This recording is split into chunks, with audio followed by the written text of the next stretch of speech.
एक बार की बात है, एक बहुत बड़ा नेता एक साधु के छोटे से आश्रम में गया, क्योंकि उसने बहुत सुना था उस साधु के बारे में और उसके मन में आया कि मैं एक बार जाकर के देखता हूं कि लोग इतनी तारीफ क्यों करते हैं उसकी। तो जब वो उस आश्रम में गया तो वहां पर एक छोटा सा कमरा था जहां पर एक कालीन बिछा हुआ था।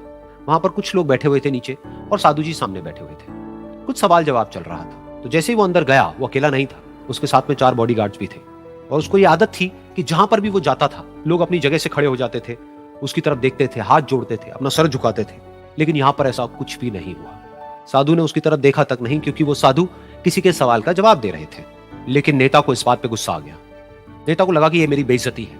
तो उस नेता ने साधु की बात को बीच में ही काटते हुए थोड़ा गुस्से से कहा, मैं आपसे कुछ कहना चाहता हूं। साधु ने उसकी तरफ देखा और बोले, आप थोड़ी देर रुकिए, पहले मैं इनके सवाल का जवाब दे लूं, उसके बाद में मैं आपसे बात करूंगा। तब तक अगर आप चाहें तो आप बैठ सकते हैं। बस साधु का इतना कहने की देर थी।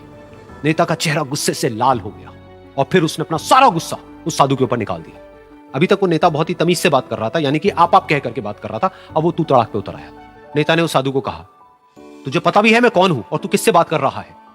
साधु ने उसकी तरफ देखा और कहा, मुझे इससे कोई फर्क नहीं पड़ता कि आप कौन हैं, लेकिन आप जो कोई भी हैं, अगर आप चाहते हैं कि मैं आपके सवाल का जवाब दूं या आपसे बात करूं तो आपको कुछ देर रुकना होगा।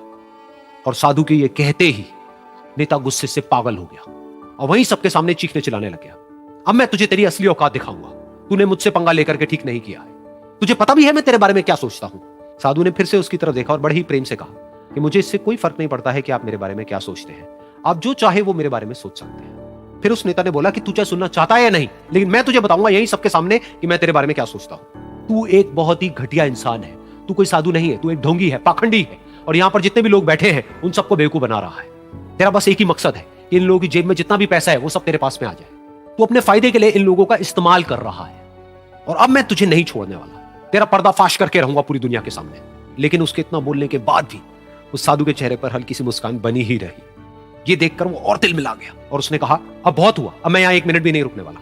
लेकिन अभी भी तेरे पास में मौका है। अगर मुझसे माफी मांगनी है या मुझसे कुछ कहना है तो कह सकता है। इतना सब होने के बाद भी साधु बिल्कुल शांत था और उनके चेहरे पर एक मुस्कान थी। उन्होंने अपनी आंखें बंद कर ली। फिर साधु ने अपनी आंखें खोली, हाथ जोड़े और कहा कि मुझे आपसे कोई गिला शिकवा नहीं है। मेरे मन में आपके लिए कोई भी गलत ख्याल नहीं है।